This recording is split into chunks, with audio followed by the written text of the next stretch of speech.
speaking of things that just continue to never stop dying, I'm going to take a little skip here. Is people just don't know how to stop killing games? Let's give a summation to this. I see what you Basically, did there because Microsoft killed games too. exactly. Yeah, People don't know how to stop killing games. There we go. See, Hey this is why guys, hey, fighting game community, it's just never going to happen. We're never getting another Killer Instinct. I know. We keep. I People know. want KI. There is a handful of people out there. That I want my Killer Okra Instinct back. to come back. I want Jago back. I like Killer Instinct. Kevin, you had to be there in the arcades when the first Killer Instinct came out. It was just the arcade. I grew up in the arcade. I was. Man. Heck, I still remember when the port came out and they had that cool ass commercial where they literally sliced the arcade in half with a chainsaw, and you got the port from the Super Nintendo. I was there, but I saw it in the arcades though, and I loved it. I was like, wow. Arcades was the shit. It was so good. yeah. Now we get back to stop killing games versus this guy called Pirate Software. So long story short is Pirate Software is a former Blizz dev, so you could already go from that. He's not intelligent. That's tier 1. Tier 2, the real reason is he just went there. Tier 2 is why he's not intelligent. Is he has a history of just saying a lot of stupid stuff. One of his major history thing that was really stupid is not today. Talk about stop killing games, which is right there in the title. He tried to sue a guy he tried to sue a developer who did not use his voice or liking for a troll game called Streamer, like a sim streamer game. So that's why he's stupid. I have to put a DMC over that. That's stupid point number 1. Who is this guy? Who is this person? Break it down for me like I'm fine. Who is this guy? Pirate Software is his own kind of paradox. Yeah, I don't know what that is. I already answered that. He's a Blizzard developer. Therefore, he's not intelligent. That's step 1. You want let me dumb it down a little bit. Yes, for those of you who are online, Pirate Software is a big influencer and a big creator who basically goes on the premises of he wants people to be able to pirate software. Hence the name. I've heard of this person. I had to pay this person no attention. Sorry, that's why I didn't know who it is. I've had him muted for like years because his takes are absolutely bonkers. But anyways, he's just a paradox of a person because, as I said before, he is super for pirating software, but he's also super for online DRM. But at the same time, he gets angry at companies who use online DRM. It's a weird it makes no pirating sense. Game, but you're for online DRM. Yes, he's also what we might call it. He's also not intelligent. That's what he's not intellectual. Well, that right there is not intelligent. So pirating. This is Pirate Software, and he's only a little bit important to this story. The main crux of this is there's an initiative called Stop Killing Games. A person named Russ Scott, who's going to a variety of different regions and different countries who have these things called consumer laws. Is trying to draft something for them to look over, which is essentially a document to help them see of ways that they can help companies and publishers to be able to have online games be able to be functional after they kill the services. Which makes sense. And there's ways to do it. And he has it all documented, and he has everything. He has a really good video on what he's trying to do with this initiative. He has a great video, a great website. He has people translate. Yeah. In his first paragraph, he actually explains the premise of this. And this guy called Pirate Software, former Blizzard dev, national dumbass. Just what he is. He's a dumbass. Let's go on. He's a dumbass. So he thought that this meant only for single-player games. Hot Keith. Stop killing games. What does that mean to you? Just say, stop killing games. I mean, do you want me to stop hitting with hammers, or do you want me to? I need you to just answer that question. Just because you're not in the sauce, we're in the sauce. I want someone outside the sauce to prove how dumb this Blizzard developer was. I mean, Pirate Software, same person. Stop killing games. What does that mean to you? If I just say it, It means stop killing games. It means stop. Where did single player get into that sentence? Where did single player get in that sentence? I don't know. That's pretty. I mean, I think you need to. I think you need to pull back the layers and understand how people like to throw things into a conversation that people never said. Like, I didn't say who that person was that I murdered. I just murdered somebody. Yeah. No, here's like within the first paragraph, it's Russ puts his full objective there. This initiative is designed to help preserve video games. That when a game goes offline, like Gundam Evolution, it is given to the community and they themselves can do with it. No developer is being forced to drive this game on forever. Yep. No developer is forced to do it forever. This initiative was a direct result of Russ Scott's annoyance at how the crew was handled. And he wanted to be able to find a way to, have that not happen again. Where someone steals licenses and takes the game away from you because the online services are unavailable. I remember getting that thing, and they were like, your game's gone. I'm like, bro, what do you mean my game's gone? I paid for that. So that's what sparked Russ Scott into making this initiative, and this is how it is, or why it was made like 10 or 11 months ago, during when the crew was pulled from storefronts.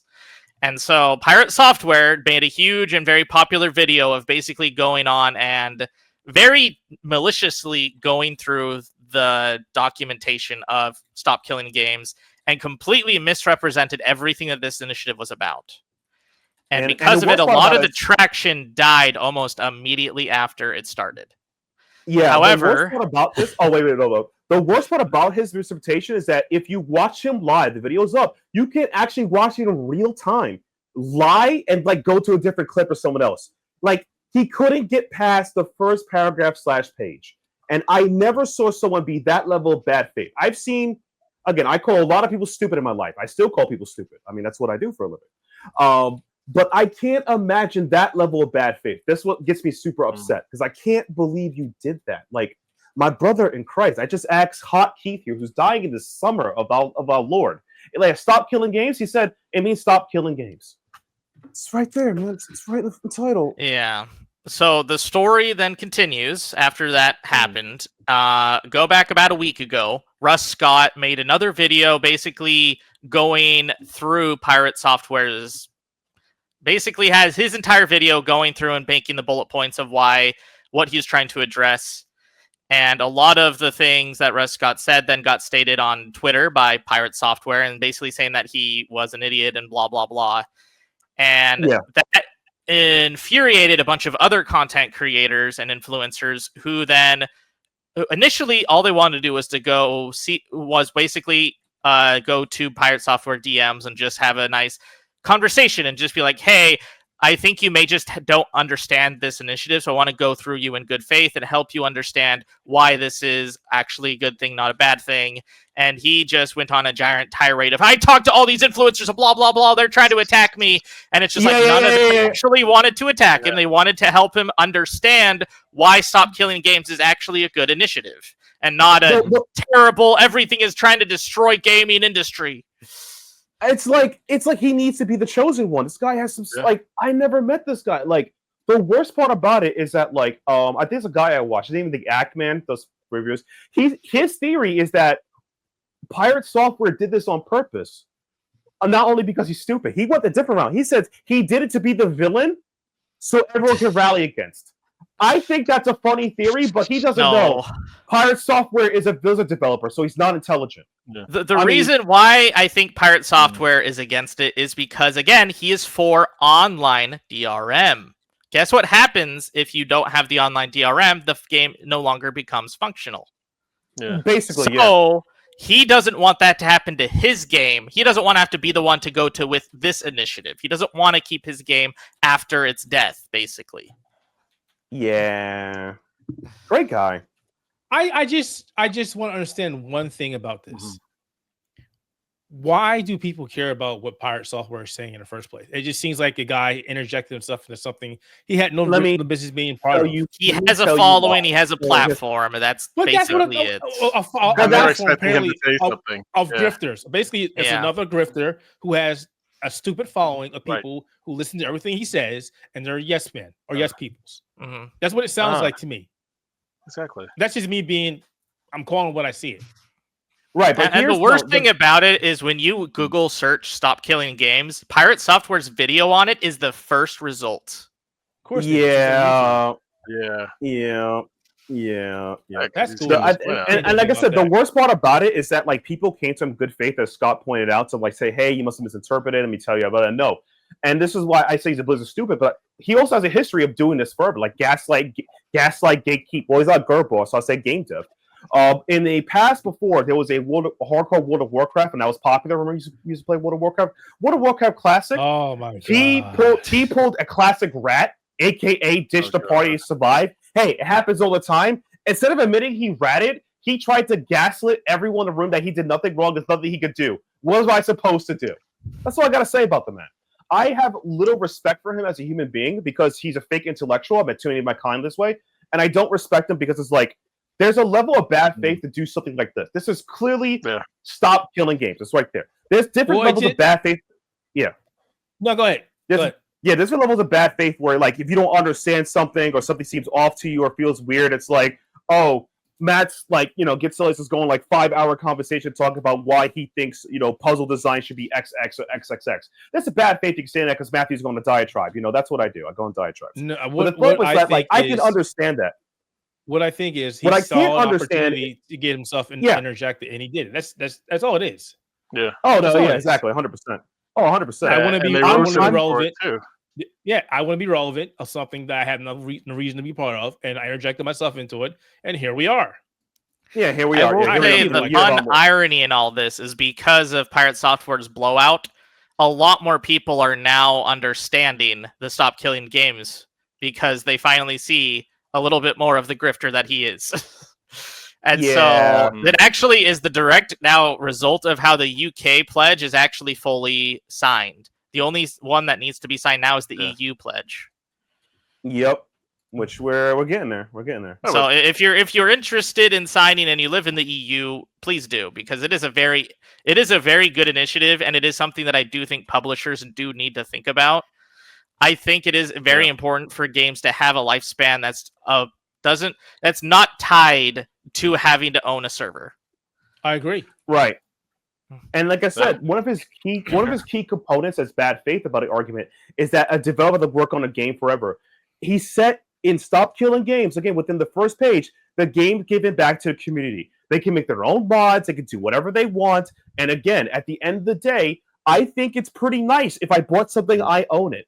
I know that Keith and I has hours of conversation talking about video gaming changing from the right to ownership to right to access. And this is the perfect example of that topic. Keith, you want to talk about that in a very short, in the lowest form we can talk about it? Keith, you want to talk about that? Let me. I'm gonna have you rephrase that, but I'm gonna interject something here real quick.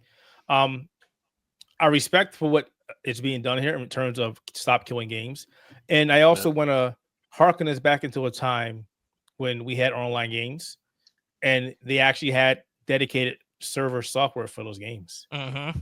And after those games died off, we still can install that software on the machine to keep that game running. Before ID software, its software took Quake and put it on proprietary servers. Quake and Quake 2 had dedicated server software. Unreal Tournament had dedicated server software. Half-Life still has dedicated server software. There are countless older games that came with dedicated server software where you get your own server, VM, whatever, and you install the game on there, and you manage the game, you run the server, and it's all you. And you know what? Developers and publishers, they had no issues with it. Have fun. Those days are obviously long gone, but I miss those days because if that was the case, stuff like this wouldn't be a thing. We would not be having this conversation.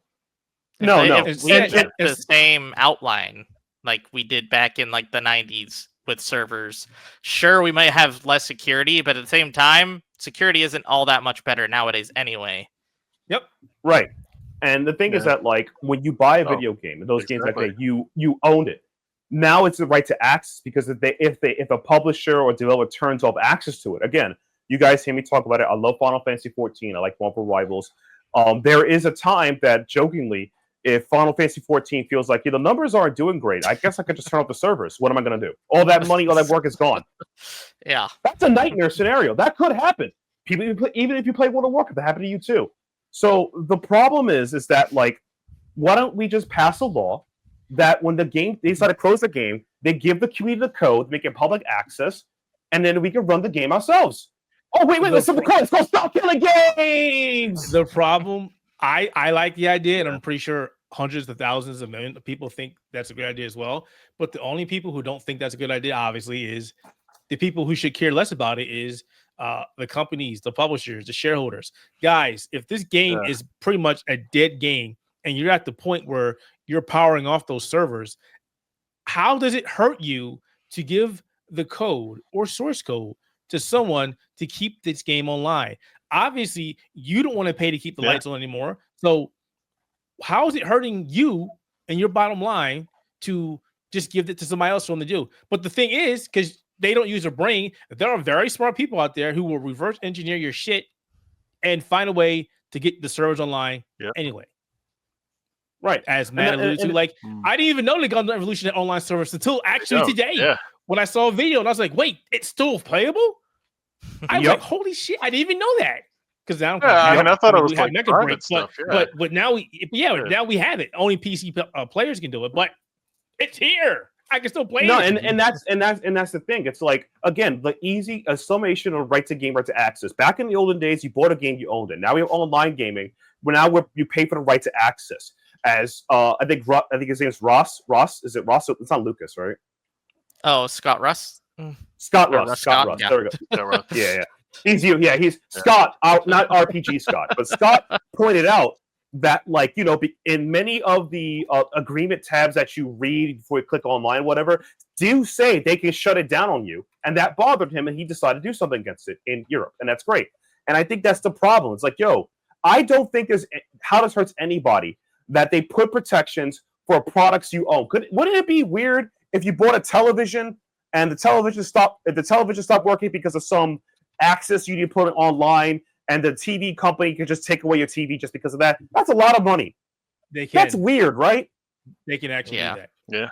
They can actually do that? Oh man, that sucks. We gotta stop killing TVs. All right, let's pass that next week. We have set-top TVs where they go, we're not updating the software anymore. You can no longer access certain things anymore. Maybe not even access our network anymore.